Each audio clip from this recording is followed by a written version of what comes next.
just thought I'd take a short break just to let you know about becoming a Breakout Bestie. So we've launched a brand new subscription service for the small businesses that need us in your pocket.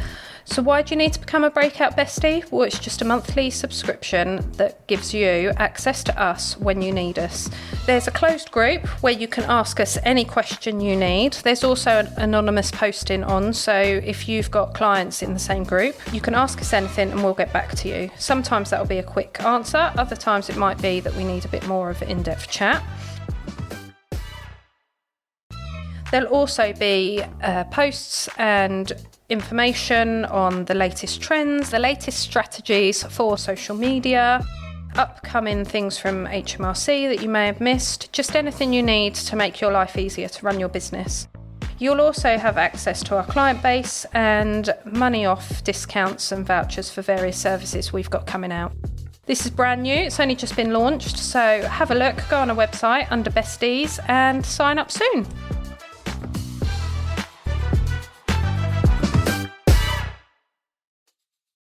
So in terms of venues, I was thinking, who owns these venues and what sort of age are they? What demographic are they? I didn't feel like a message on Instagram was enough. Didn't feel like it packed a punch. So I wrote letters. I typed up letters on the computer and I hand wrote them to whoever the coordinator was or the owner of the venue and signed them, hand wrote the address. You guys did some leaflets for me and I put some leaflets in, and the letter sort of said, this is what I'm doing. I'm local. I'd love to get into more venues. So I sent them to 10 venues around here that I wanted, because not every venue is suitable for my style. So 10 that I thought would be really good. And it cost me a lot of money and it was a bit of a whim, you know, will this work or will this not? Will this money just go down the drain? And Smeaton called me back and they said, we're really impressed with your letter and you're thinking outside the box. Would you like to come and do our open day? Which I did, and that's how I got the wedding I just did on Saturday, and another one I just had not long ago, and then I'm back there for the open day in, I think, October.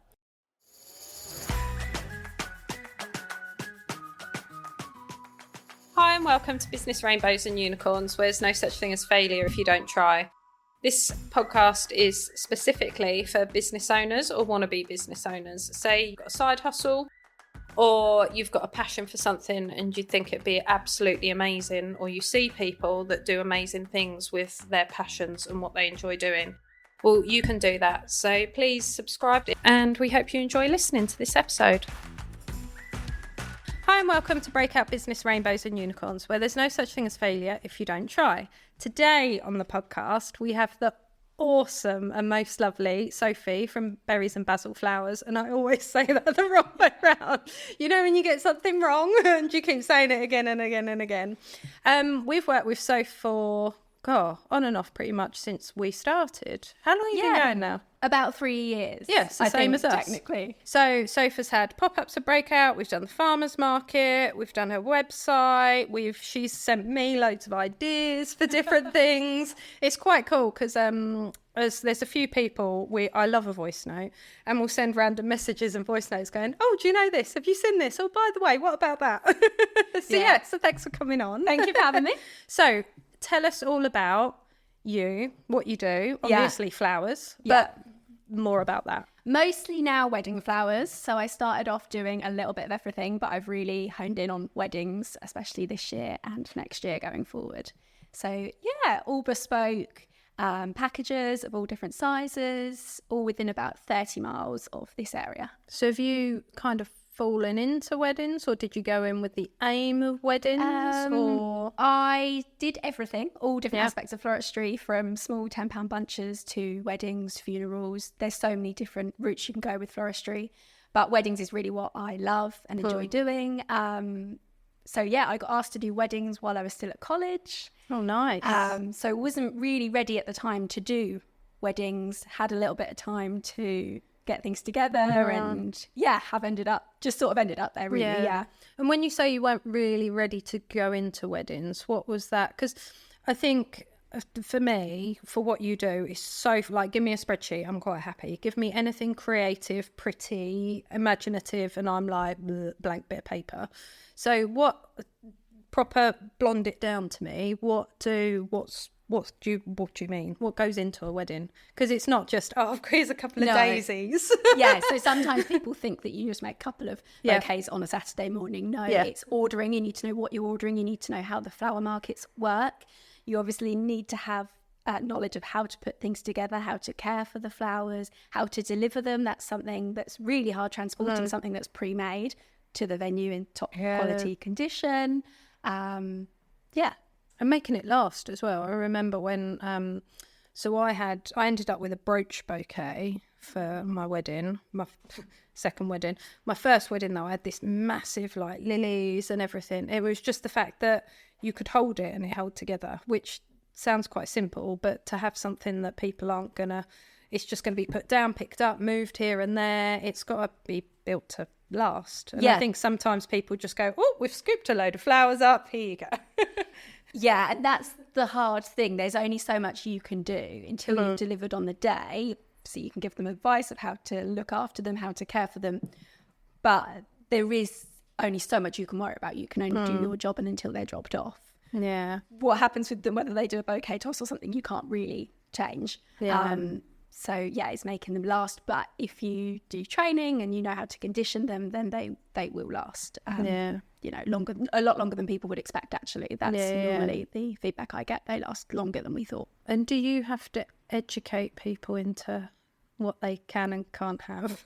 Yeah, absolutely. But most people don't actually know too much when they come to me, and I don't mind that. I don't expect anyone to know. I wouldn't know how to do someone else's job, so why would they know how to do mine? Yeah. So when people come for their consultations, which are sometimes in person, sometimes on Zoom, it depends how they want to do it.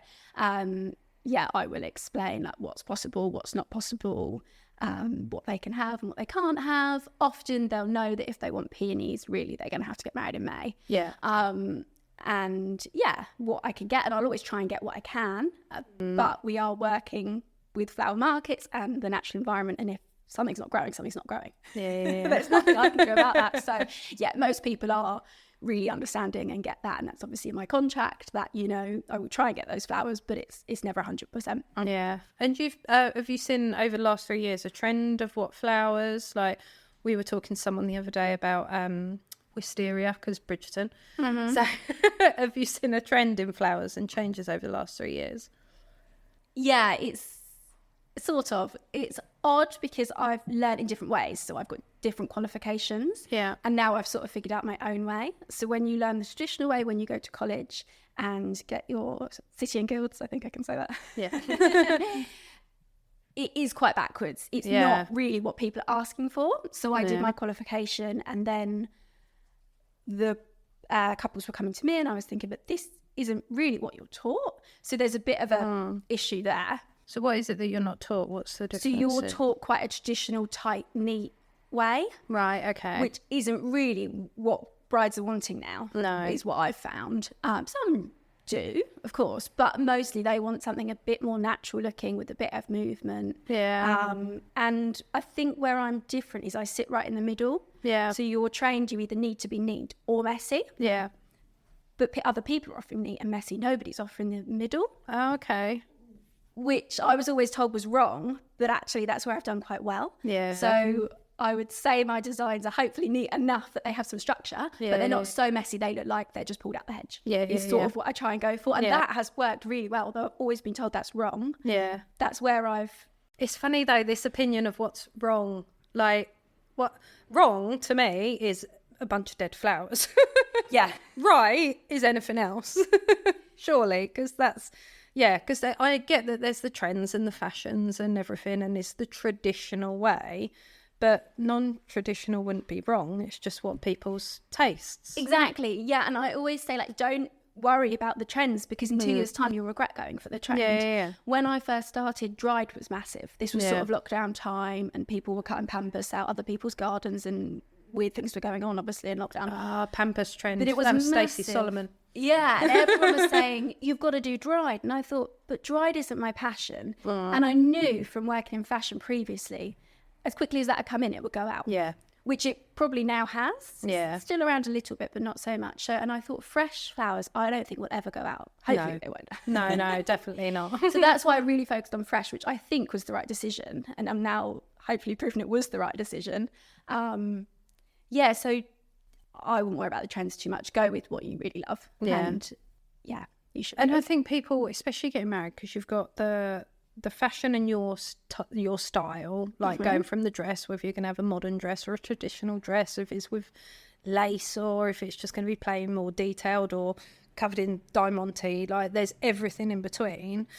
And then you've got your actually what you like as well. So I had a friend, she had fresh flowers, but she had dried in between them. The ones that look like mini pampas grass, they're tiny little ones. Oh. So she's had those all dotted through. So then it was a mix of both. But she had like burnt orange as her colour. So then that's how she got the burnt orange through. And I think a couple of the dried flowers were sprayed or whatever. But she had fresh with it as well. So it was a complete mix. So I think it's just interesting where I don't think there is right or wrong. It's just whether it's what you like and what goes. And but you're right in terms of it does go with trends, and there are certain trends that you see come in and they will go straight out again. But they'll come back round. That will happen again. But I think because fresh flowers you get them for, well, I had that bunch from you on Bank Holiday Monday. That lasted 2 weeks. Which for me to keep fresh flowers to a time, I was well impressed with myself. So it's a real testament to your, like, what you've picked. How you've obviously cut them, looked after them. This is complete my lack of knowledge.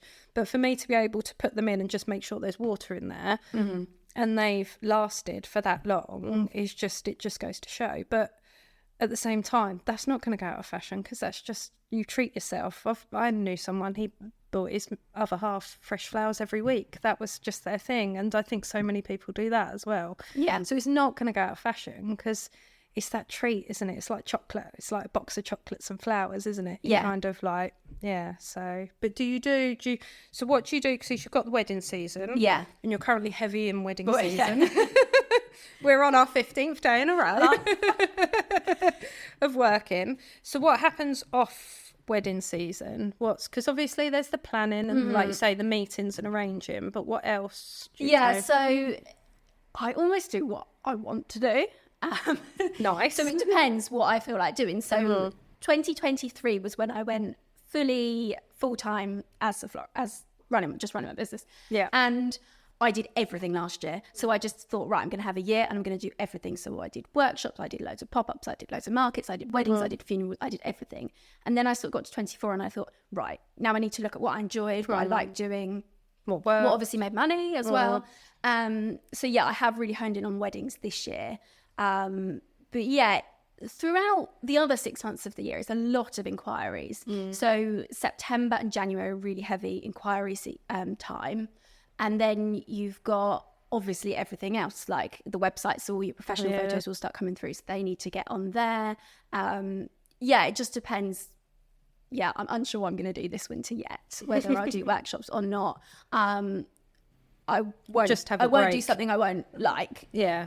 That's the bottom line. Otherwise I'll go and work for someone else. So And I think that's the biggest thing of running your own business. It's not just this lovely picturesque thing of right, I'm in my workshop, I'm putting some bunches of flowers together. Oh, there we go. It's all lovely. It's all the other things in terms of behind the scenes. It is the website. It's getting some images back, because you've got some gorgeous images from obviously professional photographers of the wedding. So what you can choose, then doing your social media to make sure you're getting the next bookings come in.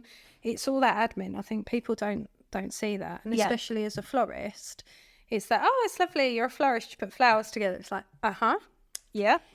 Yeah. I delivered a bridal bouquet the other week and I walked in and the bride said, this must have taken you ages. And I just went, yeah.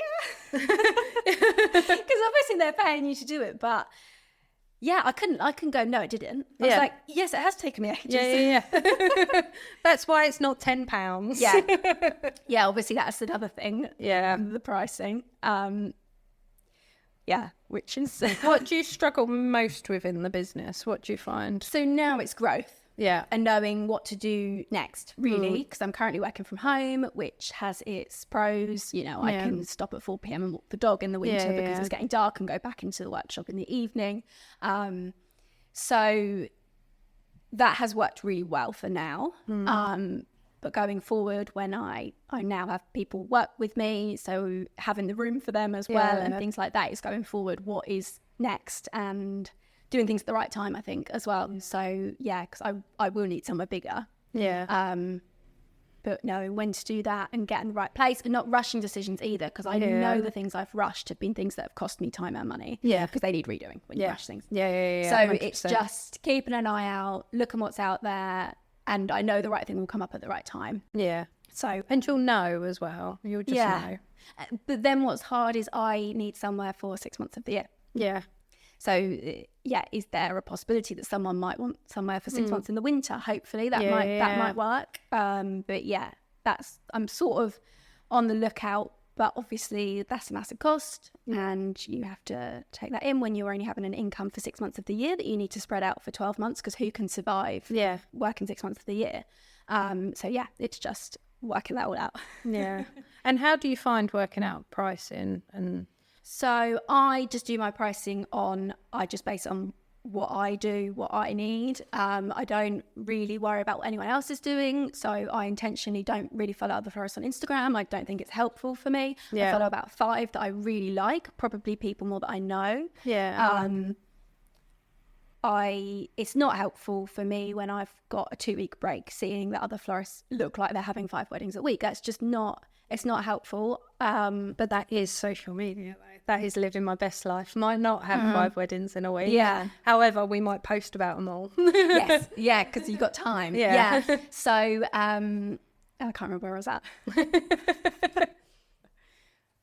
Having 2 weeks off, seeing other people, not following other people, and Yeah. But I think it's that thing of you, like I said, I did a chat once, and I was being questioned by a florist. It was a chat to quite a few people in a room, and presentation. I was talking about social media, and she was just like, well, I have to follow other people because I have to see other florists and I have to know trends and stuff. It's like, but you're not going to get your trends from other people. That is just, you can be inspired by other people. So I remember talking to someone else who grows her own flowers. Yeah. And she said there was a couple of London ones, which these displays were very London and very like tens of thousands for displays. Yeah. And I said, yeah, because that's inspiration. You know you're never going to do that, and you might not ever want to do that, but it's using it for inspiration. But when you're looking at the shop several doors down, it's just, you're exactly right. It's just not going to be very helpful. And it's not helpful looking at other people's stuff, because yes, you might say, oh, I might get inspired, or I might be able to look at it, but at the same time, you might not be able to. So you want to get your own, like you said, you found your own style. It's not over here, it's not over here, it's in the middle. Well, actually, theirs might be over there. And I think the minute you try and, not try, but you look and then you kind of almost imitate without realising it, I think that's where people get lost, because it's not their style, it's not their tone, and it's really, really difficult to not be you. And you've clearly found your you and what you like doing, and which is a massive testament to do that so early in your own business. It takes a lot of time. I did a lot of things that didn't work, and you have to try other things. So yeah, that didn't just happen overnight either. No. And to be that soon out of, like you say, doing your qualifications and finding even the right qualification for you as well, that's a massive step and a massive thing to do. To also be that first year in and be that confident with, do you know what? No, this is me. This is what I provide. Because people will then, that's your brand, that's you. Yeah. And people will then start recognising those pictures and bouquets and go, Berries and Basil Flowers, that one, isn't it? Hopefully, yeah. And everyone be like, yeah, go follow her, go. And that's like you're saying, back to where you were talking about growth. You will then hopefully naturally see that growth. It's harder to get that organic growth, but you should get it quicker because you've got that style and that's you. And that's you coming out of the flowers as well. Because it's not, I think you told me when last time you did a pop-up here, it's not 50p a stem. We're not just grabbing like any old flowers sort of thing, which is done elsewhere. So, yeah. So what is your brand? If you could like talk about your brand and you and what you do, rather than the weddings, Yeah. Oh, that's tricky. Because I am always service-based and customer-led. So I think that's where I try and stand apart. Every florist will say to you, I'll give you the best fresh flowers. Of course they will. Every florist wants to give you the freshest, best flowers. Yeah. You don't want to take something home and it's gone in a day and you're like, My thing is always service. So, always giving them more than other people are. So I'm not running back to a shop to finish other orders. If you need me to stay on site for the wedding, I'm on site on the day. You know, it's really dedicated. As many consultations as you want, site visits as you want, follow up with your ingredients of what you've had in your bouquets in case you want to plant it in your garden or have it again. So, I'm really service-led, I would say, and I'm quite passionate about how many places aren't really service-led. Yeah. Well, I think they see it as quite transactional, and I think that's because you don't have that shop, it is that customer chat, like you say. You get people come and they don't know what they want, and they don't know what they're not sure where they are with it. Otherwise, it's the people that come in and go, right, no, I want white rose, I want this, I want that, and they know what they want. So it's a very different type of customer you're going to get anyway, because then they can walk into the shop and go, no, I like that one, that one, that one, that one, and then that's together. It's a completely different customer experience at the end of the day. Yeah. And if you can get those customers come into you, and it's then you to educate them, and it's your style they're coming for, isn't it? Not think going, oh, by the way, I want peonies in October. I could be like, no. Yeah, we can't make miracles. Yeah, exactly. Or I'd like a nice flowing orchid. But I want to throw it around. Is that all right? So yeah, do you get any random?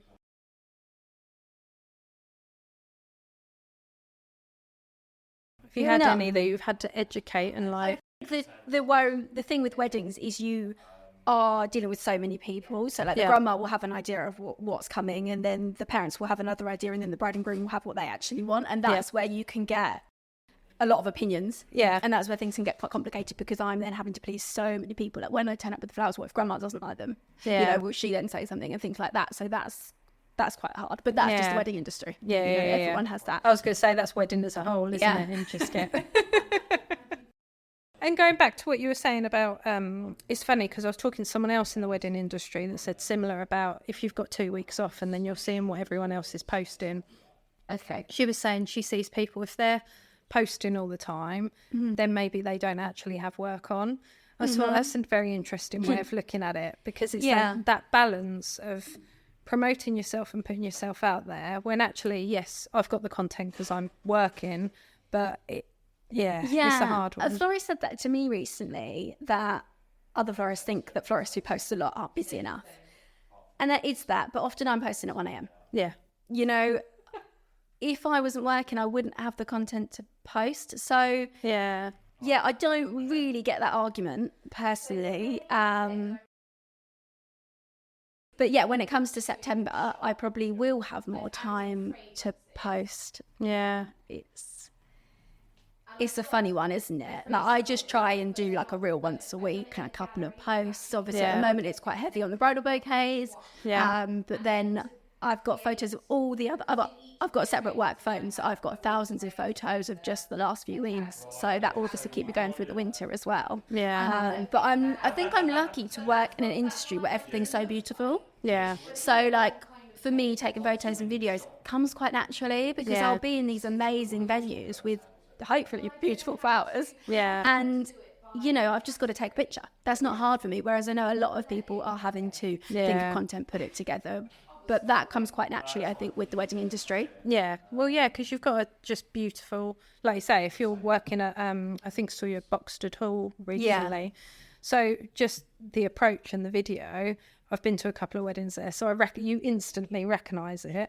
And even me, who's like, I'm married, so I'm not going to be coming to you anytime soon. But it's lovely to see on the socials and go, oh, that's cool. Oh, she's worked at Boxted Hall. And do you partner with any different weddings or work specifically with any venues or anyone else in the industry? Or I'm a recommended supplier at Smeath and Hall Barnes. So, yeah, you don't have favourite venues, but they always supported me quite early on. Yeah. So I'm very fond of going to Smeath, and I was just there on Saturday. Yeah. So when I first started, I thought, how am I going to get into the venues? So a lot of my promotion has mostly been Instagram based, because I feel like that is where the brides are. Yeah. So in terms of venues, I was thinking, who owns these venues and what sort of age are they? What demographic are they?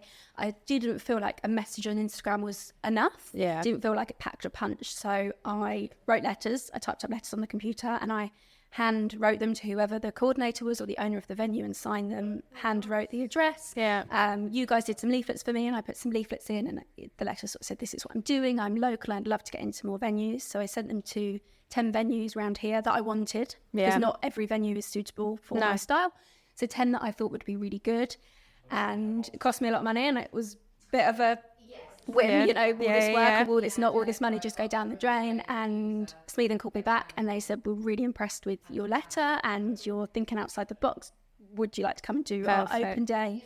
Which I did, and that's how I got the wedding I just did on Saturday, and another one I just had not long ago, and then I'm back there for the open day in, I think, October. Amazing. Again, so yeah, only 1 out of the 10 got back to me. I don't know if the others even got my letters, didn't get any acknowledgement or anything, but that's the risk you take. It worked. It's worked. Yeah. So and ultimately they're 100% right, because so many people will post on Instagram, and I get a lot of people coming here going, I've set up a Facebook page. Okay. Well done. Well, no one's liking it. Okay, have you told anybody about it? Oh, well, it's there. Well, no, but you need to put yourself out there. And exactly what you've done is where we get people come in and be like, do you know what? Your community might not be on Facebook. You might not want, depending on the business. However, it's like I had a local gardener come in and he was like, right, I need a website, I need Instagram and I need Facebook. I went, okay, that's great. What are you going to do with the website? Well, what do you mean? It'll just be there. It's like, but if it's just be there and you're not updating it, you kind of don't need it. Not to talk myself out of work. I'm happy to do all of that. All right. So if you want Instagram, are you going to have you could be able to post at least 2 or 3 pictures a week. What do you mean? Well, you're going to have to post 2 or 3, keep it live. Yeah. Oh. Feed it. No, probably not. Right, should we just do a Facebook page? Because at least then people, when you see the people in the Facebook groups, can anyone recommend a? And it's interesting because whether it's gardeners, plumbers, electricians, you get a lot of the trades, you get that. You don't see it as much as for a florist. Personally, and you can tell me if I'm wrong, the only time I see that is when they want a Tesco bunch of flowers, but they want it from a florist so it looks better but still pay 15 quid. Yeah. I would say that's my understanding of the industry on Facebook, because actually you're going to go to open days, wedding fairs, buy magazines, go on Pinterest, flick through Instagram. So you're exactly right in terms of, yes, 10 letters, but you got 1. But now you're the recommended supplier, you've done the open days, that's given you a massive platform. So it has paid back in dividends. Oh, yeah. And I think, like you say, looking at the demographic, who owns them, what they're like, how you're going to communicate with them, that's just huge. And it takes people, and I can speak to people that are sort of 10 years into their business and they still don't fully understand that. And I'm like, okay, here's my list of parish magazines. And they're like, oh, okay. And so how about we advertise in parish magazines? Will that be expensive? Well, no, it's normally about 20 quid. Again, going back to trades and people like that, it wouldn't be suitable for yourself, because a bride's not going to be set looking for a parish magazine to look for a florist for their wedding. However, it might be if you did the Christmas workshops again, because it's looking for things, it's the things to do sort of thing. So it's that different areas of the business. So you got it exactly spot on, like you say. Yeah. Their feedback is exactly kind of what you want to hear. The other 9, you never know, that letter might come up somewhere else, or you're stuck in someone's mind. Or I always find on Instagram being a classic of, yes, they might follow you like I follow you on Instagram. I might not engage or like any post. However, when I need you, you're going to be there. So you're stuck in someone's mind. Yeah. And I think that's the important thing, because those other 9, you might be stuck in someone's mind there.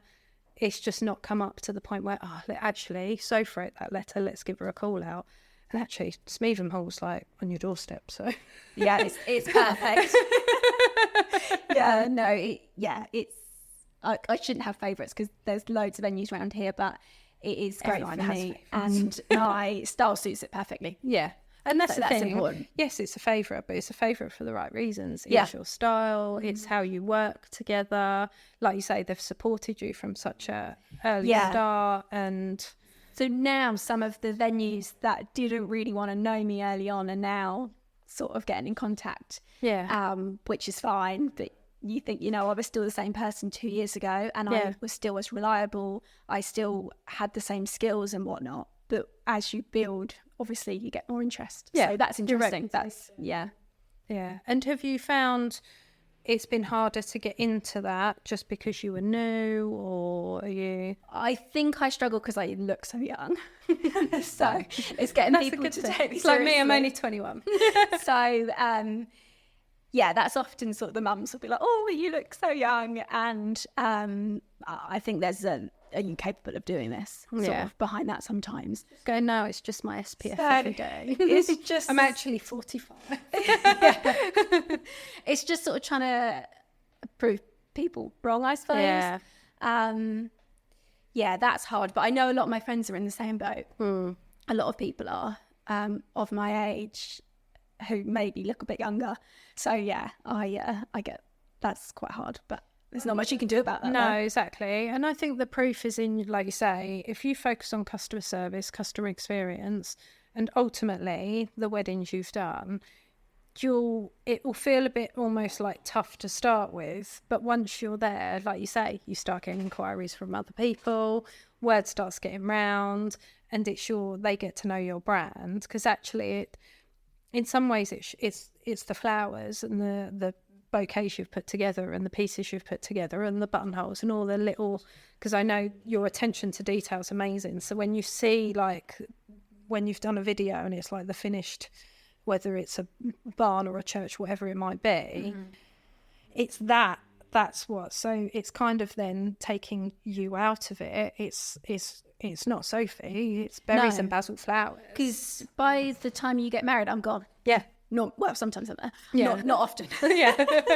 I need to move stuff I'm about, but I should be out of the way back at home. Yeah. So, you have to leave them with a reminder of what you've done. And, Yeah. And I think that's then, and I would hope that you're getting inquiries for 25, 26. And I was talking to a hairdresser and a makeup artist, and it was interesting because they were looking at what the younger girls were doing, and they said, but she's put like, I'm fully booked for this year, bookings, I'm fully booked August next year, and I'm taking bookings for the year after. Well, of course we're taking bookings. When no, but you've got to spoon feed people. I said, you've got to tell people, you have to word it in that way, and especially in weddings, if you've put, I am now, my diary's open, however you word it, for 26, 27, immediately those brides are like, oh, yeah, I better get in contact with her. Because if her diary's open, what if she's already booked up? Because obviously I'm guessing July and August, the dates go like that. Yes, so I used to just do one a week, and I now do more than one a week because I'm at the point where I need to financially, and then next year I'll be doing more than one a day. Yeah. So, lots of help on board. And, so because I'm growing, I can expand how many I take on. But, it's getting hectic. And how have you found getting help and having people? Good, actually. Really good, I was a bit worried about it because it's my baby, I've put everything into it. But really good. So most florists are self-employed, like myself, and if someone said to me, can you come and help me with the wedding next week, I can go and help them. We work it out, and then so it's the same thing really, so you can just have them for a few days. You don't need to employ someone because they're self-employed already. Amazing. So it's really good. They can hop in and hop out. So I think I've got about 5 or 6 different people this summer. Oh, nice. So all all different. Obviously, everyone's good at different things. Yeah. And there's that to figure out. But yeah, no, actually, it's gone a lot better than I thought. Because you don't know, do you? No, it's and I work hard. from home, so it's people coming to my house. Yeah. And that's quite a lot. And like my workshop is effectively a shed in the garden. Yeah. So people are having to use my toilet and my kitchen and my dog's there, and it's quite a lot. And I was quite worried about that, but actually so far so good. So yeah. Good. And I can't believe how much that makes a difference. Just sometimes just for 2 hours. Yeah. And everything's timing with weddings. Yeah. So those 2 hours can make or break whether you're going to get it done in time or not. Yeah. So yeah, no, I've loved having the help. Actually, I've needed it for a long time. It's overdue. Yeah, definitely. So I think it's just like you say, when it's your baby, it's hard to I know, go, can I? But it's hard to ask for help. I need to get it in a position where it can run without me in a way. Yeah. I have to think about where I'm going to be in 5 years' time and how it's all going to run. If I could have somewhere separate to my home, like a unit or something, and have people working there that I trust. I'm 28, so I've got to think about if I have a family. Yeah. I can't be there all the time. Yeah. So, I need to, that's sort of my aim for the next few years, get in a position where it's sort of, I'll be there, but running itself a little bit more. Yeah. And I think you then, rightly so, everyone's got their strengths and weaknesses. So, and it's identifying those strengths in different people where you can go, do you know what? No, you here for 2 hours, that's what you're focusing on. I know you'll be amazing at that. And if you can identify that early, it's easier then to build a team and to get the right people into place and kind of set yourself up for your plans of what you're aiming Who's to good do. for this job? This is a bit more boho. Who has a more boho style actually? This one is a little bit neater, so who's a little bit more neat. So it's sort of working that all out at the moment. But, it's going well so far actually. Yeah. And is that's your 5-year plan? I'm so not a 5-year plan person. I'm lucky if I know what I'm doing. Yeah, tomorrow, I've got to have somewhere else. I don't actually really have a choice on that. Yeah. There's just not enough room to move. So I've got to have somewhere else. Probably a bigger van. It would probably be an extra van rather than a bigger van as well. Because like next year we've got one's Berry Way and one's Colchester Way on the same day. So there's just, I cannot be everywhere at once. So another van and just keep growing. And I think the more florists who can work with me, the more we can offer as well. Yeah. So there's this thing about really getting to know your style, which is important. But there's no reason why, if the brides want a really neat bouquet, someone can't do that. And we can offer all aspects of floristry, and we can do all venues. There is room for that. I really believe there is room for everyone. And why not? And how is that, like, because you were saying about different qualifications and different ways of getting into it and what to do. How could you go, and this is hands up, I know nothing about this industry. Is that something you could take someone on to teach? Would they have to get a qualification? Are there qualifications where you recommend more than others? Or so it's every florist you speak to will have a different opinion on it. Oh, really? So some will go to college for years and get the City and Guilds qualifications, which I have, but then I have then gone off to do other qualifications at the Covent Garden Academy of Flowers, which is now actually in the Cotswolds, weirdly enough. And 2 of the ladies helping me this year have been to the Covent Garden. One I met there. Yeah. Oh, no. And the other I recommended to go there. And she went there and she came back to me and said, I've actually gone and got my whole diploma. Amazing. Do you want some help? And I was like, absolutely. Yeah. I love someone with a bit of balls who just does stuff. So I was like, yes, that's like music to my ears. So there's different things you can do. Some people will be completely trained, like just self-trained. So I've now done a lot of self-training. Once you know so much, you can do something else. So once you can make a buttonhole, you can effectively make a pew end because it's the same technique, just bigger, or it's the same as doing a coffin spray. So once you know those key techniques, you can sort of then evolve from there. But I might still go and train. Like I do weddings, which is top-end floristry. It's as big as you get, really. But I still go back and do training because there's little things I'm not so good at. I'm not good at everything. I'm better at some things than others. So there's always room to learn more. And when you have people come in and help you, they do things a completely different way, and you're like, never even thought of that. Yeah. I thought I knew all. Yeah, exactly. And now I'm learning again. Yeah. So I get the same with social media. I'm just like, I'll teach everything one way, but I always say to people, and it's like what I say to Nisha, when she started, if you ask me how to do something or why'd you do it that way, if I'm like, it's the way I've always done it, that's not the right answer. If you know a quicker, easier, different way. And even now I have clients come in, they're like, oh, well, I post like this and I do this. I'm like, oh, okay, yeah, never done it. I've just always done it this way. It works. It posts, it works, whatever it might be. However, it's always good to know different ways. And I think you should always be open to that. And I think that's a benefit for you being younger because you're more open-minded. It's that thing of just going, do you know what? Yeah, this is the way I do it. However, if it works, then why wouldn't you try it? I think that's it actually, because there's no one else really doing what I'm doing. No. And there's no nice way to say that without sounding arrogant, but there's not, because firstly, no one else say is it and me. own it. Why not? But like, I'll go to a venue and they'll be like, no one else has ever greened up these chandeliers up in the roof. Yeah, like, and I'm like, well, just get the ladder. I'll get up there and do it. Yeah. And I will, but other florists can be stuck in their ways. Yeah. And just want to do what they want to do. Whereas I think I'm more open to, why not? Let's give it a go. You know. Yeah. What can go wrong? Yeah, exactly. And you know what? You won't learn anything if you stay in that way. Yeah, you're exactly. not going to learn anything. Yeah. And for some people, that will work. That'll be their way. That's what they do. That's what they're amazing at. And that's proper niche down. But at the same time, when it is, like you say, and you said about being like fashion, when you've got those trends and those changes, you need to look, and it's like every bride will want Smooth and Wool Bump to look different. They don't want it to look the same as the bride the week before. So you can't go in and go, oh, it's a cut and paste to last week. Never. Because it won't be, because that bride and groom wants that style. Yeah. So what I always say about weddings, the bride and groom should be able to disappear out the room, and you should look around the room and know whose wedding you're at. Yeah.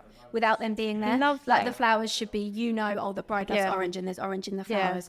Or there's the favours are linked to one of their works or their passions. And I always think that. So you've got to dress that room to be them without them. Yeah. If that makes sense. Yeah, that's perfect. Yeah. I've never heard that before. Yeah, I like that. You do. It's like when we got married at the Bull. We just had our ceremony in the Bull, and there was just a spray put on the table. Yeah. That could have been anyone's room. That could have been...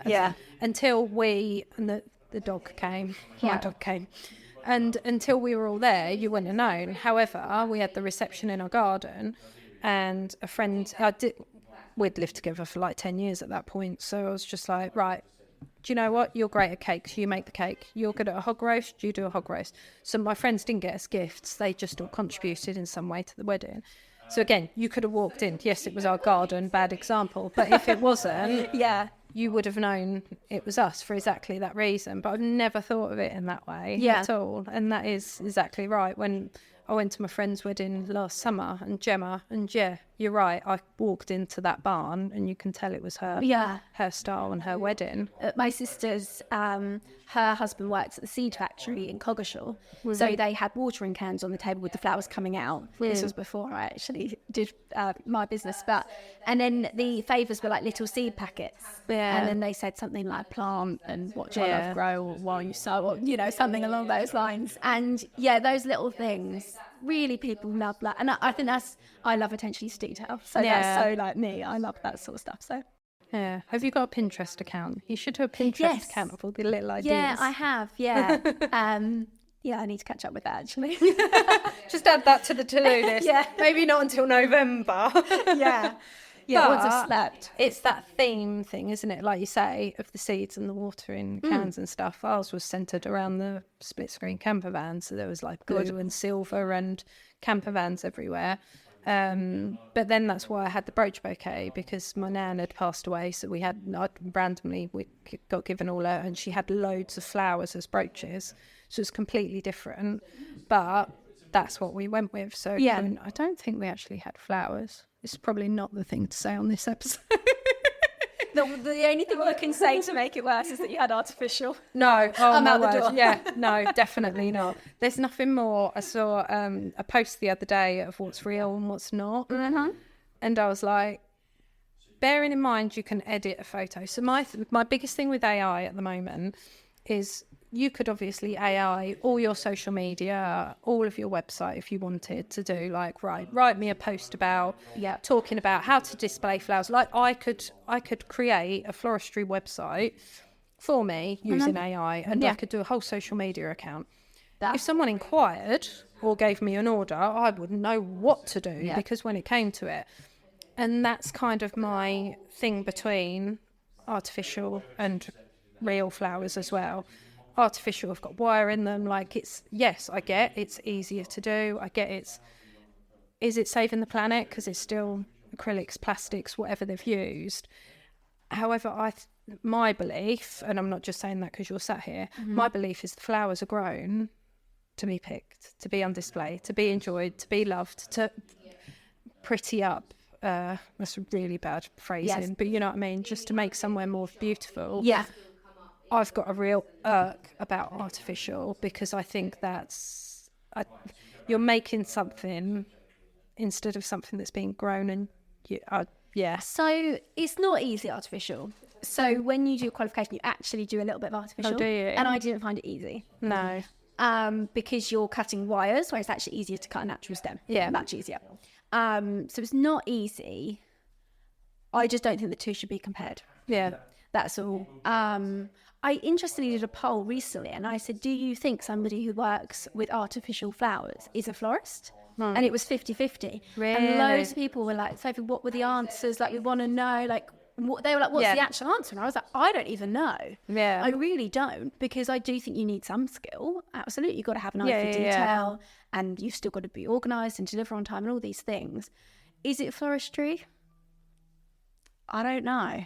See, I would say, because floristry is knowing, this is again my obviously expert of being a florist, is things like cutting the stem at an angle, putting them in the right feed and water. It's not just like I do, just cutting across and putting them in water. That's not how it is. And I think if it's that argument, isn't it? If it was, anyone could do it. Like I could do it. I could go, oh look, I've put this in here, I'm a florist, sort of thing, or I've tied them together a bit of ribbon, I'm a florist. And that's not the case. Like with anything, it takes training, it takes understanding, it takes learning.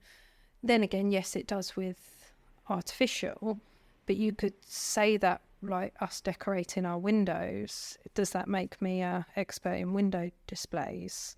Well, no, because there's an art to it. And I think you've got an eye to things like that, and I think you can look and someone has a talent, whether you say florist.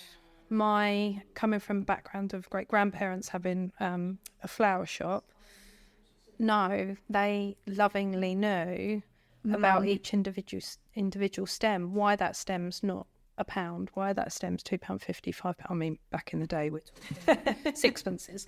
But it's having, and they had the most beautiful garden where they grew everything, and I don't know. Hard it's a fun one, one, and you've got to, be careful about how you approach things. I don't.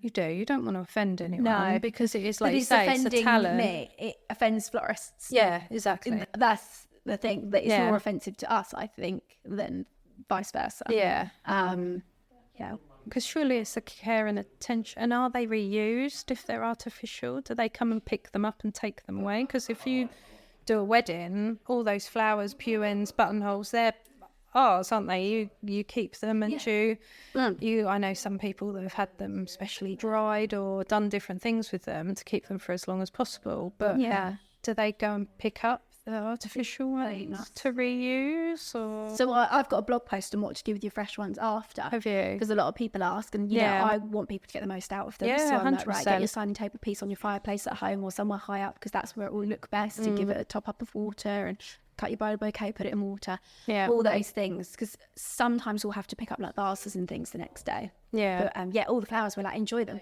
just make the most of them. That's all the florists want, is just you make the most of them. And I think that's the important thing about, like, your social media as a florist is amazing, because you can take pictures of what you've done in the bouquets. But I love that you do the education, you ask the questions, but give the answers as well, of just educating. Because someone like me, isn't going to go through and look and go, oh, do you know what? I'm going to do it myself. You're never going to do it yourself because you're never going to get the same result.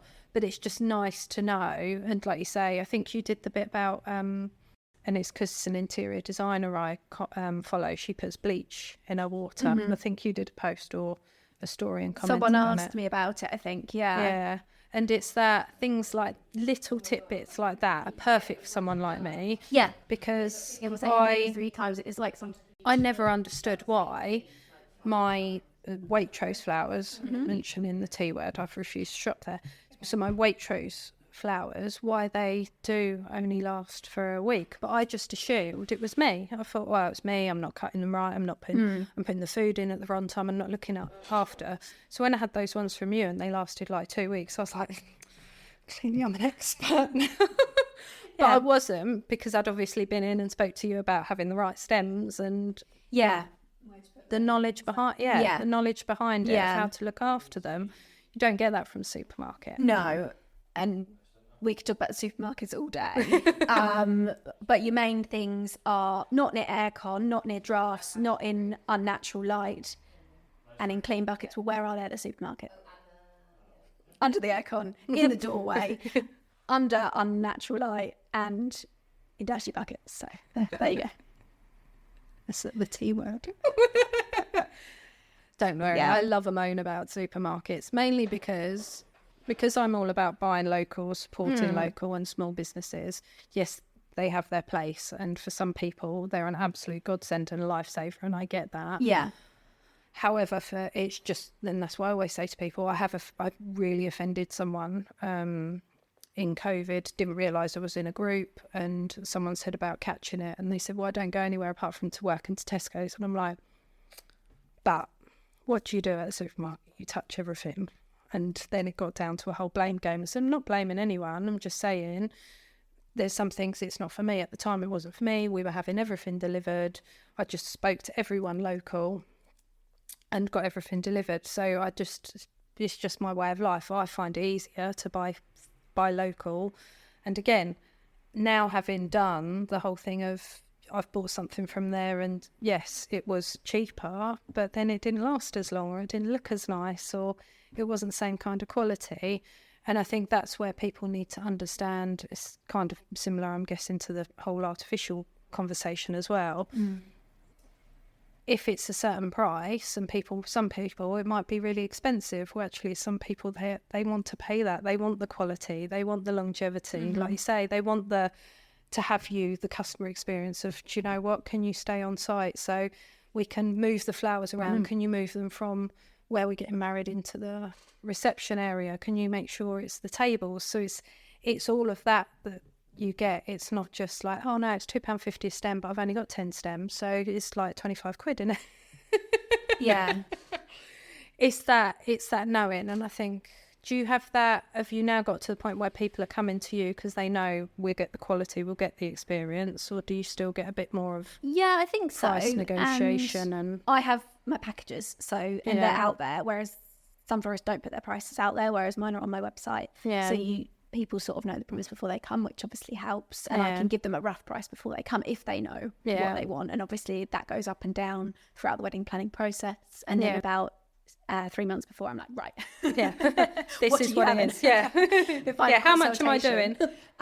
Before their final invoice goes out. So I'm really transparent with my prices, and I try not to talk about prices too much because I hope that my work just shows speaks through. for itself.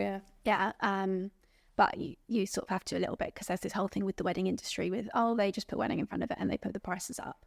Well, if you bought a gift bouquet for your wedding day and you didn't tell your florist, that would turn up an aqua pack that you're going to have to open up, that your stems are going to be way too long and poking your guests. There's not going to be any flowers at the side as you walk down the aisle facing the guest. You're not going to have as high quality flowers or any romantic, fluffy, luxury flowers that you would want for a wedding. So it's just showing the difference, really. Yeah.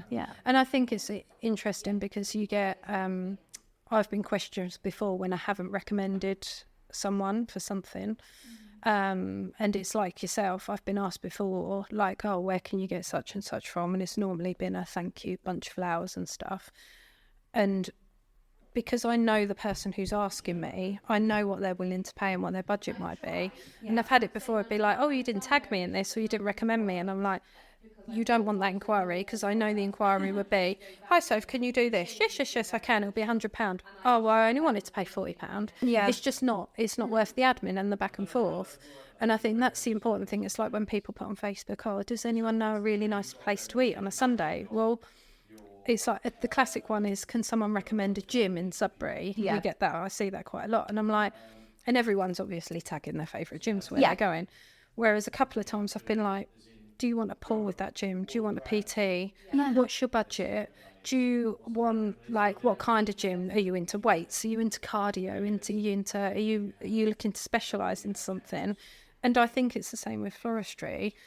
There's certain people, they don't want a supermarket bunch of flowers. However, that's where I'd say, well, you kind of want to go to the shop, because you can just walk in, get something and walk out. If you want a amazing display, then this is where Soph comes in. That's where you want to do both, because I know they understand the care, attention, the pound per stem, how long it can last. Their quality is where it is. And I think a lot of people don't understand that. And I think what I love about you is you've got your prices out there and you've stood by them. Yeah. It would be so easy to discount and go, do you know what? I wouldn't make any money. I honestly wouldn't. Like, I've got a lot of weddings of friends. I can't give them discounts. No. If I could, I would. Yeah. There's not enough in it. No. So yeah, the price is the price. That's it. Yeah. I have to stick to my guns, because I have to keep things going and pay myself something. Exactly. The last thing we all do as business owners, we're like, I'll take a tenner out of that. I'll treat myself. I'll sort of have 50 quid and I'll be like, oh, new vase. Yeah. That is the thing. Yeah. You see the money in the account, all right, I'm going to treat myself or treat my business into.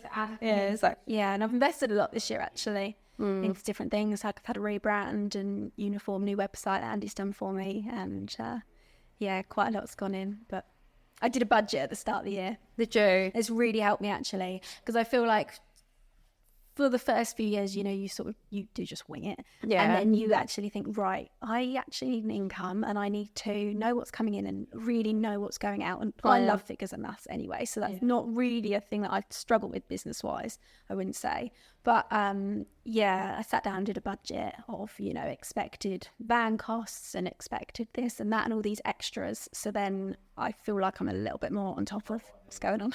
Yes. Do you feel like that gives you a bit of a goal as well, to think, right, I want this amount of weddings this year? Or so I've got like the expected money coming in from the weddings, and normally people add on as well, which is quite good. Last minute, I've forgotten about a whole, or I just want an extra vase on this table. So often people will add on, and then I've got the expected outgoings. Obviously a lot of them are estimates, like how much is the business insurance going to be this year, and then you've got like things that are less and some things are more, and hopefully they sort of weigh each other out, and then I know what I can pay myself, because obviously I've got to divide 6 months by 12. So this January I had a bit of a nightmare because I had a problem with the van, which cost me hundreds. I had money coming in from like consultations and deposits, but it was all going back out. Whereas I can't have that again this winter. I need to be keeping some money back from the summer for the winter. So, I love having the budget, because I now buy stuff in confidence. I'll go and I'll be like, oh, I need new tarpaulin, but I've got that in the budget, or I've got this for stationery and I've saved £10 here, and it just gives me a lot more confidence. And a lot of what you do is just confidence. Like if you're not confident, then what's the point? And that's the most difficult thing now. I get so many people come in and they're just like, right, I want to be a florist. And I'm like, okay. So what? And I'll know. And it's normally between 5 and 10 minutes. I'm more excited about it than they are. And I'm like, this ain't going to be easy. There's going to be like days where you're like, I've not heard from anyone. I've got no bookings. I've got no inquiries. I said, and then 2 days' time you might be, oh my God, it's the best day ever. I said, it's a proper, and I think that's what people aren't prepared for. It's that roller coaster. The highs are so high, but the lows are so low. Like, I will put it over my van and lay by and cry. Like, it is sometimes so hard. I always knew it would be hard, but I can't explain how hard. But then the highs are so high. And do outweigh the lows, 100%. You feel everything. That's the thing from working for someone else, you go home and it doesn't really affect work, might a bit, but not to the extent, so But I was saying the other day to someone, I said, the problem is when you're employed, you can have a couple of off days and you still get that salary at the end of the month. Unless you do something really awful and obviously you get fired. But you can have a bit of and we all have it. And I was talking to someone this morning and we're quite similar. And he was saying that he ran a cafe in Frinton and then he had his own radio show. And he was telling me that this morning that he tried to borrow some money from a bank manager. Bank manager was like, no. Then he had the cafe, had the radio show, and he built up a network of people. And we were talking about our retail faces. And I said, this is the thing, my social battery, and I don't know if you find this about weddings, because it's that like face ache you get as the bride. You've got to be on it. Like, as you're putting the flowers up, and you could be stressed. I'm guessing it doesn't go 100% at every single wedding. Never. There's always something. There'll be something unexpected. Something. Yeah. And that's why I'm guessing you have your little toolkit of like different things to emergency stuff. Yeah. And I was saying, but it's that retail face, it's that networking, it's the talking to people that you wouldn't necessarily. And he said, no, they're acquaintances. They're not friends, they're acquaintances, but you have to be on your game 100% of the time. I said, yeah, it's why I get to sit 6:30 at night. I'm like, I've got nothing. Yeah. First thing in the morning, brilliant. I'm back up, I'm full power, I'm absolutely fine. But I said, the problem being, because you're like that, it doesn't take much for someone to make a comment or something to happen, and you can very quickly go all the way down. Yeah. Like you say, pulling over the side of the road and crying. It's I can't do it here, but I will shut the door, and exactly that, just go home and be like, do you know what?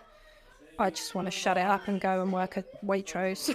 Because I just want that, because if we have an off day, so if you go to a wedding, you're getting something goes wrong, mum of the bride, grandma, or they tell you the okay. You can't go, well, no, that's not what it is. You can't react like that. You have to be, okay, that's fine. You just sort be it that. out. Yeah, we'll sort it out. Yeah. It'll all be fine. You have to be that person. Yeah. There is no other option, because if you have a bad day, you could lose the next recommendation, or not necessarily a month's wages, but you know what I mean, you just don't get, could lose some business over that, which business when you're self-employed is money.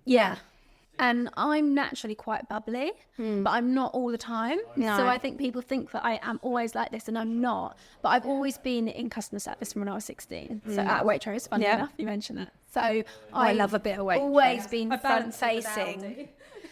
But it's tiring. Yeah, it is. Most of the time on my own. So like most of the week I'm on my own, then it's just that sort of Saturday morning that you've got to put that face on. Yeah. And do you find when you're not bubbly, people think something's really wrong with you? They're like, you're all right, Sophie, what's wrong, Sophie? Is everything okay? Yeah, probably. Yeah. It's almost like I'm allowed a bit of downtime. yeah because I get that. It's just the way I am, I think. Yeah, when we've done work stuff and events, and if it's in the evening, I really struggle. But when it's then, people are like, you're all right, what's wrong? You're a bit quieter than normal. I'm like, just a bit tired. I'm good, just a bit tired. Gotta dig deep. Yeah. And how do you overcome, like, if you get those like negative comments or something goes wrong? Or I listened to something really interesting the other day. It was on a podcast, not your one, but I do listen to one. I think it was Trini was on the Hardly Working. Yes. I would listen to that one. Was it Hardly Working? Working hardly. No. Working hard, hardly working. Yes. So she was on that, and she said about trolls and that kind of thing. And she said she screenshots all the positive messages that she gets, and then she has a bank of them to sort of keep going. I think I'm like 99% confident in what I do, so I think that does help. But as soon as you've done what people have asked, like sometimes you're like, that is all I can do. Yeah. Like I've done my best, and I always think I do my best. So, I just think I did my best, and that has to be enough. Yeah. And often with the wedding, there's no more you can do. No. They're getting married now. Like, what do they want from you? Yeah, exactly. So, and I suppose that's where the consultations help, isn't it? That you've gone through everything anyway, so you know exactly. Everyone knows what's going on, who's doing what. Yeah. And it just makes it a lot easier. Organisation for me is massive. That's how I cope, is being organised. So I've got a little break now, but I've got 3 in July that are really close together. So I will be spending the next couple of weeks getting organised for those, so they run as smoothly as possible. So yeah, you never regret being organised, I don't think. Always doing something for the next day, always be ahead of your game. You're better off sitting in a lay-by an hour early to deliver the bridal bouquet than be running late. So always organised. But that's just the way I am, Well, that, and I think that's kind of the best piece of advice, because at the end of the day, you can't, anything can crop up. I mean, what's your poorly? Yeah. What if you're, do you know what I mean? Yeah, that's an interesting thing, because someone asked me that the other day, and they were like, what if you were ill? And obviously I've got all that in my contract that I would like give the job over to someone else. I'd give them all the work. I would assist the best I can. If I had a cold, I would carry on. But if I broke my back, probably not. Might be a longer term. So, but I have noticed something about everyone I know who's self-employed, that they really prioritise keeping fit, because you rely on your body so much. So like I'm friends with, most of my friends are now self-employed, because you gravitate towards people who are doing the same things as you have a good connection with them, and they all prioritise, they're all into their sport, into their fitness, because you can't really afford to be ill, you can't help things. But so I just try and keep really fit. Obviously my job's active anyway. Like, I play sport, I walk the dog a lot, just try and keep on the go. So I just try and you hope you can get things that you can't help, but I have noticed that. Have you noticed that? I was talking to another business owner the other day, and she said, isn't it funny how self-employed people don't have as many sick days? They don't get ill as often. And I was like, no, because you have to power through. I used to do it when I was employed. I would always have the 3 days off between Christmas and New Year. Boxing Day, I've got so many pictures of me curled up at Boxing Day where I've just flaked and gone, because I've powered and powered and powered and powered. The minute I've rested, that's it. So I used to be ill every New Year's Eve. I'd be seeing it in with a lemon sip. You hear that a lot once people stop. Because your body knows it's that adrenaline that you've got to power through, and you've got to do it. And I think you're rightly so. You kind of you just get by with what you can do and how you can manage. So I think it's a really important thing for, have it in your contract and be covered for it, so you can cope. We've always got steps here, obviously, with the 3 of us, of we'll just cover each other, you just work to what you can do. But at the same time, it was a really good point, and I was like, God, I've never thought about it. I've started noticing it recently. Like, as I sort of get to know more self-employed people, they do tend to really look after themselves because they have to, and it's not a bad thing. I was on a walk with Sam and Ned recently, and there was this big ditch. I think it was April time, just before wedding season started. I was like, jump over it. And I was like, if I slip and break my leg, I'm doomed. I was like, absolutely not. I'm That's going my round. year off. I'm quite adventurous, but I was like, it's just not worth it. You know what's within your limits, don't you? So I was in Thailand in January, like rock climbing and stuff. And then I thought, right, because I know I've got the time. If I break a leg, I can recover in time. I'll be fine. So always holiday in January. When all your inquiries coming in? January. I turn my laptop. But you need a break at some point. And how have you found that with holidays and like planned time off and stuff? I'm guessing you're not having holidays in July and August. There is little breaks, because you often know when the weddings are quite far in advance. So how far in advance do you tend to book up now? It really depends. Often about 18 months, but then I think I worked out a third of the last 2 years' weddings have booked within 3 months. Okay. So like, I know in my head how many I've got this year, but there's definitely scope for some last minute. So we'll see. Have you ever had anyone last minute where they've been let down? Have you had that yet? Yeah. And I, so far, touch wood, have never let anyone down. I've seen that a couple of times on Facebook quite recently. It wasn't florist, but it was someone with a wedding. And they've just pulled out, or they've gone bust, or something's happened, or... I suppose it happens. No, I've had a few where there's sort of been like personal reasons and things, and obviously I don't know the details, but there's a couple, but that's none of my business. I just do the job. And I think it's good if you've got scope to pick them up as well and to help someone out, because I think that's just almost just as important. So yes, it would be lovely to be absolutely fully booked, but like you say, if you can get some inquiries and help out people, God, that's quite a nice, gives you a warm glow, isn't it, that you've helped someone out and they've not gone, they've still got their day and what they want on their day as well. Because that's the thing, I think so much pressure is put on weddings, not just on the couple but also on like suppliers like yourself, that it's such high pressure. So if you can help someone out, and that must be a great feeling. No, it's exciting because you sort of feel like you're part of it. And you're not. It's odd. And then by the end, I'm sort of friends with them. The bride said to me on Saturday, she was like, when am I going to see you again? She lives in London. And I was like, I don't know. Because we've been chatting for so long, back and forth. And we were really on the same path with what we were going to create. And she was designing herself, so they had really strong vision. That. And we worked really well together. So I was like, I don't know. I love that. So that's good. I've spoke to another couple of wedding suppliers and they said exactly the same, that they're just like, we'll stay in touch. I think that's what I love, because my target market is me. I am my target market. I never have to think, who is it? It is me. I'm 28, I'm engaged, I'm getting married soon, I'm looking for suppliers. So I found that part of things relatively easy. But therefore you sort of attract people who are like you. So a lot of the brides. So much in common, you know what they want. And when I say brides, I know it's the groom's day as well, because I'll get stick for that. But 99% of the time I'm dealing with brides. I just am. That is just how it goes. But I'm like friends with them in the end. I love that. But the thing is, when you've been such an important part of the day and building up to such a day, it's lovely because it's decisions they're not discussing with their friends or guests at the wedding. That's between you. It's quite a nice little, not a secret, but you know what I mean, quite nice little. Well, sometimes it is a secret. Is it? So like often you'll have like two brides that are friends, and then you've got to think, right, I better not tell so and so that she's having yellow, because you don't know if she knows she's having yellow. No, it does get confusing. You have to sort of think before you speak. Who's meant to know what? Oh my God, I'd have lists everywhere. Right, this is what this person. Right, just prep before. It'd be like a sales call. Prep before the sales call. Before I do consultations, obviously you've really got to have in your head who you're working on, then where their wedding is, and everything like that. But I'm quite on it. So what's your favourite part about it all?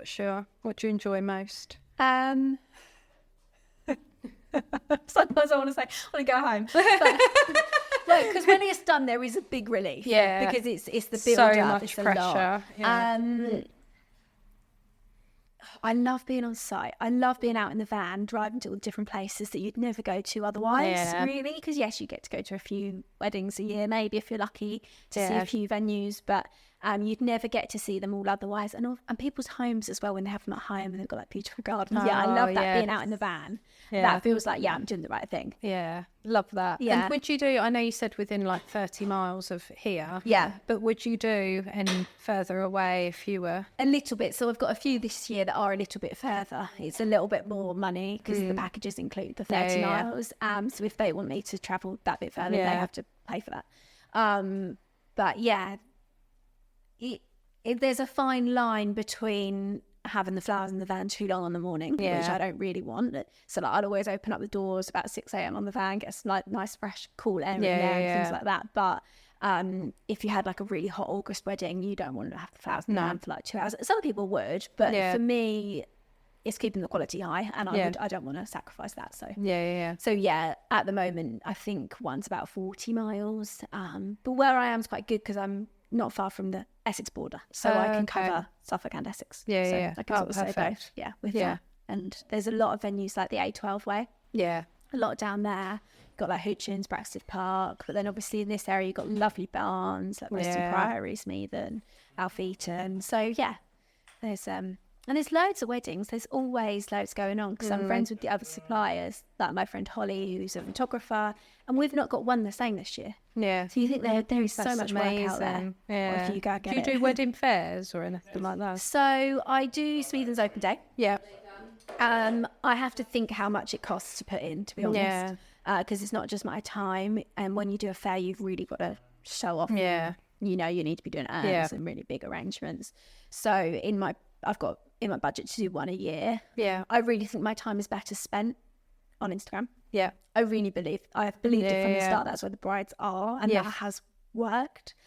So yeah, if the right thing came up potentially, I've done a few here and there, and like there was one weekend where there was one on a Saturday and I had one on the Sunday. So I was like, perfect. I can really use stuff. So that works out cost wise fine. Yeah. But you could be putting in £300 or £400 just cost price to do a wedding fair, plus your stall, plus your time. So you need quite a lot of weddings booked to cover. Yeah, you need to know the footfall's going to be there. A lot of things I say, like, never say never. Yeah. Like, there's a lot of things I'm like, I might do it if I fancy doing it. Yeah. Oh, but then I think the open days help as well, because it's different then, isn't it? It's showcasing in a different, in a different way, because people are coming up to you and they're like, I'm getting married here. I'm booked. I'm so-and-so. Are you free? Yeah, perfect. Which is what you want. Yeah, because you literally stand there with the diary and go, right. And I'm like, this is the signing table piece that goes on this table. Yeah. That will be this size, but just change the flowers and the colours. So, and it's a bit more free. You normally have a little bit more space to sort of run around the venue. Yeah. Whereas at a show, you can sort of be stuck behind one table and you're a bit like, hello, and then you're, It's hard to showcase as well, because what colours do you take? What flowers do you use? It's a lot of decision to get the vibe and the type of footfall you're going to get and type of brides. Do you know what I mean? Yeah, how do you showcase it all in sort of one day? So I'll always go quite bright because I think that shows out at a stall, but then you'll have a lot of people go, oh, but I only want whites. And you're like, no, I do whites. Yeah. Of course I do whites. But the thing is, it's like social media. What you've posted that day, you've got that day, straight away they're like, right, that's you. Then it's, that's a difficult one, isn't it? So, yeah. So what's in trend at the moment? What have you seen for 2024? So the one I just did on Saturday actually was the sort of peach. And peach fuzz was the colour of the year. So no surprise I had that. A lot of pinks. Yeah. And I love pinks. I've had a couple of quite neutrals. I've got a yellow. And then sort of September time, more like burnt reds and oranges. So your right mixture, quite a lot of peonies I've had. They're now done. Yeah, they're finished No now. more peonies. So quite a mixture, really. Nice. People sort of love that gardeny look, really. Yeah. I think that is the trend at the moment, isn't it? That wild flower kind of. Yeah. Bud vases are popular on the tables, bud vases and jam jars, rather than the traditional round arrangement in the middle. That's more popular.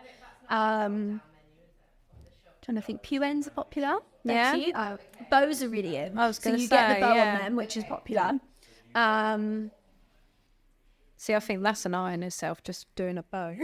That's quite hard. I'd struggle with that. You've got about 5 minutes and you're like, oh, was that right? Yeah. Sam actually ties them on. That's his job. He ties them on with the twine and then I do the ribbon. Nice. Yeah, because he's sort of doing more and more now. Oh, that's nice. Yeah. Oh, is that how he gets to see you in the summer? Yeah. This is how we spend time together. He works with me. Yeah. So he drives on the Saturday because I've often had about 3 hours sleep. Yeah. So just trying to get everything done. So I'm always like, you drive, because it's not actually sensible driving. And we've got a really good system actually. He'll walk the dog while I'm ribboning the bouquets. He'll come back and make sure they're all like padded in the van nicely, and then he'll drive, and then obviously I'll go in the bridal suite. He's not allowed in the bridal suite because the girls are always in those little dressing gowns. So like, Sam, get out of the way. Yeah. So he's not allowed in there. But when I have a girl help me or a woman, they can come in. So I do that bit, but then any carrying or any lifting, Oh, nice. Yeah. So at the one before the last, my dad was there as well. Was he? And a freelancer and Sam, so we had 4 of us, which is quite a lot. But yeah. And have you got someone you recommend? So if someone asks you for a date, have you got now a bit of a small network of people you're like, I'm not free, but I'd recommend so and so, or do you just? Normally I am free because I now take on quite a lot more than I once did. Yeah. So like I had an inquiry the other day where they just wanted bridal bouquet and buttonholes, and not big enough for me. I would have to charge for a whole order, which would be £400 or £500, and I'm just not happy to do that. So I said, look, I'd recommend you go to a shop because they will always be buying in bulk. The leftovers they can sell, so that works better for someone with a shop. So I try and not just say no, sorry. I'll try and then help them out still, which is always appreciated. And you don't know where that leads to. They might say to their friend, oh, I really wanted her, but she wouldn't do it. But you could ask her, because she was helpful. Yeah. I think that's the most important thing. Is that goes back to that customer service and experiencing. If it's a hard no, then it's like, oh, okay. But if it's well, I can't do this, but I would recommend, then exactly that. You're exactly right. People are like, oh, well, she was really helpful. It's that lasting impression that you give on people. Yeah. Whether you work with them or not, it's still that lasting impression, isn't it? And you don't know when they'll help you out as well. Yeah, exactly. So works always. So what's the plans? What's the next thing for Berries and Basil Flowers? Get through wedding season. That is it. Sleep. Eat. Go on holiday. No. Yeah, just more weddings. Yeah. Just more weddings. I think you found your passion. Yeah, next year, go for it, have more help, and then look at a bigger studios, really. Yeah. And some weddings now are getting more all year round as well. Yeah, so you do get the odd one in the winter. I've been lucky the last few years and actually had a couple in the winter, but they're just not as common. But they're so beautiful. Yeah. They really are, because they'll just be remembered because of how different they are. Different time. I'd really recommend it because you get your choice of suppliers, because the likelihood of them being available is much higher. Yeah. They'll be really happy for the work. Yeah. They'll be really focused on your wedding because it's probably the only one for a while. Yeah. It'd probably be cheaper for your venue. Yeah. I'd really recommend a winter wedding. Winter wedding. Yeah, I did one in December. It was beautiful, reds, loads of berries, loads of eucalyptus. The foliages are gorgeous. Yeah, absolutely. There's no reason why a winter wedding isn't beautiful. That's your top tip, winter wedding. Yeah, please, everyone get married all year round. Yeah, that'd be great. If you can, that'd be great. I often think that. I'm like, if this worked all year round, that would just be great, wouldn't it? Yeah. And I think it is. It did used to be July and August, didn't it? Yeah. So we're going back a while, obviously only 21, but back a while, it was always just July and August. And that's what people did. We're now about April to September. Yeah. So we can push it a bit. Just eking it out a bit more.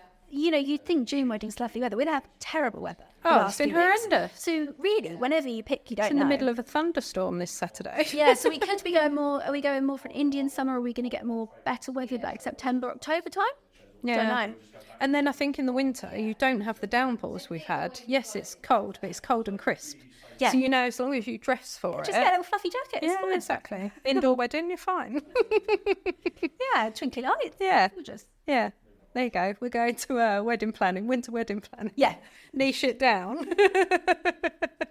Oh, thanks so much for coming on, Sophie. Thank you. It's been lovely to have you. And you'll be able to find all of Soph's links, information, website, how to follow her on Instagram.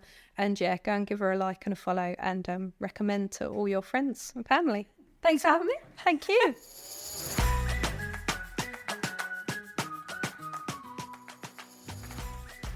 Thanks for listening to this episode. We really hope you've enjoyed it. If you have, please share with a friend who you think needs a bit of help with starting a business or even their small business, which they've already got going. Please like and subscribe to our podcast, which always helps a small business or small podcast like us. And check the show notes. We all have everything in there relating to the episode, which you might need, might want to read, and links to anyone we've interviewed and certain subjects we've spoken about. And thanks for listening.